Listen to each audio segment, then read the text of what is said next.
우리 20대, 30대 청년들은 이거 잘 모를 텐데요. 사실은 40대들도 잘 모를 수는 있습니다.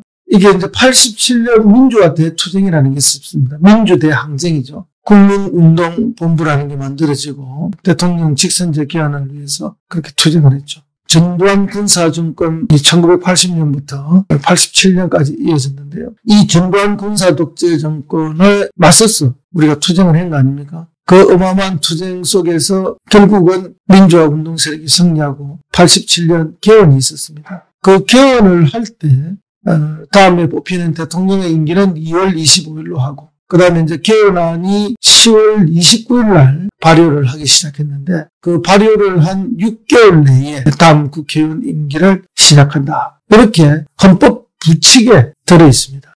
지금 우리가 87년 체제라고 하는 이야기가 바로 이 이야기입니다. 그 군사독재 정권이었던 전두환 정권을 무너뜨리고 새로운 헌법, 직선제 개헌 헌법을 87년에 헌법을 개정하게 됐는데 그 개정을 할 때가 이제 확정 효력이 날 때가 10월 29일이었습니다. 그래서 그 헌법의 부칙에 대통령 임기는 2월 25일로 한다 해서 미리 뽑아서 2월 25일부터 새 대통령이 근무하게 만들었고 그때 인명 상임위 싸워가지고 놓쳤죠. 그래서 노태우가 돼갖고 노태우 대통령이 1988년 2월 25일부터 임기를 시작하게 되는 거죠. 근데 이제 그때 민정당 쪽에서는 군사독재 정권들이죠. 이 민정당 쪽에서는 빨리 선거해가 국회의원도 자기들이 먹으려고 그랬어요. 그렇게 빨리 2월 달에 하자 이렇게 했는데 나머지 당들이 반대해서 그때 나머지 당들이란 건 평화민주당 김대중이고요. 통일민주당 김영삼이고 민주공화당 김종필입니다. 이제 이분들이 반대를 해서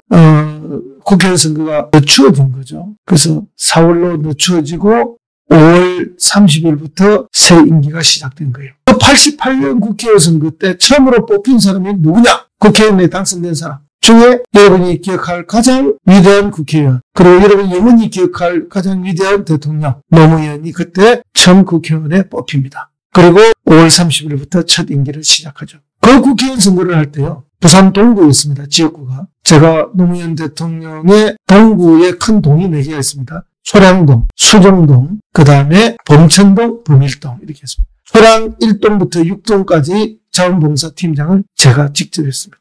그때 노무현 후보의 당선을 위해서 정말 몇 달을 모든 걸 걸고 헌신적으로 뛰었던 기억이 있습니다. 그때 열심히 뛰었던 걸 생각해보면 지금 재선거할 때 열심히 하는 것 이상이었다는 생각이 듭니다. 또 그때는 20대의 젊은이였기 때문에요. 지칠 줄 모르고 그죠? 뛰었던 시기였죠. 그래서 왜 국회의원 임기가 5월 30일 날 시작되는가? 그것은 87년 6.29 선언으로 전두환 정권이 어쨌든 민주화 운동에 항복을 선언하고 그리고 헌법 개정에 들어갔습니다. 그래서 헌법 개정에 들어가서 개정된 헌법이 그렇게 발효가 되면서 그 6개월 이내에 국회의원에 새로 뽑고 임기가 시작한다. 이렇게 부칙에 또 있습니다. 그러다 보니까 가장 늦추어져서 그게 5월 30일까지 밀렸던 거죠. 그래서 지금 국회의원 임기는 5월 30일부터 시작된다 하는 그런 역사적 배경이 있습니다. 여러분 정말 88년 체제라고 이야기하는 이 헌법, 6공화국 헌법이죠. 그 체제가 지금도 계속되고 있는데요. 이 대통령 직선제를 포함하는 이 헌법을 만들기 위해서 저희들은 그 젊은 시절, 20대 시절 송두리째 역사 앞에 갖다 바치고 싸우고 투쟁했던 것입니다.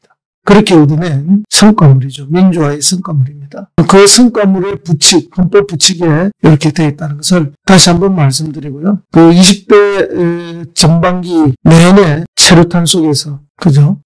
우리의 인생을 보냈던 걸 다시 한 번 더 생각해 보면서 우리가 얻은 이 소중한 민주주의, 윤석열 정권 들어서 어마어마하게 지금 후퇴하고 있는 거거든요. 그렇기 때문에 우리는 다시 한 번 목숨을 걸고서라도 대한민국의 제대로 된 민주주의를 지켜내야 됩니다. 대한민국은 민주주의와 산업화에 동시에 성공한 나라고 2차 세계대전 이후에 유일하게 선진국으로 진입한 나라라고 될 만큼 세계적으로 칭송받고 있는 것입니다. 이것은 어떤 훼손이 있어서도 안 되고요. 산업적으로도 민주주의적으로도 더 발전된 선진국이 되어야 하죠. 그것을 위해서라면은 우리도 제일 전선에서 싸울 수밖에 없다. 어떤 후퇴도 있을 수가 없다. 우리 후손들에게, 우리 젊은이들에게 더 좋은 대한민국을 만들어주고 물려줘야지 후퇴된 대한민국을 준다는 있을 수가 없는 일이죠. 그렇기 때문에 저희들은 이번 국회에서도 최선을 다해서 더 나은 대한민국, 더 멋진 대한민국, 선진화된 대한민국을 만드는데 최선을 다하겠다는 약속을 드립니다.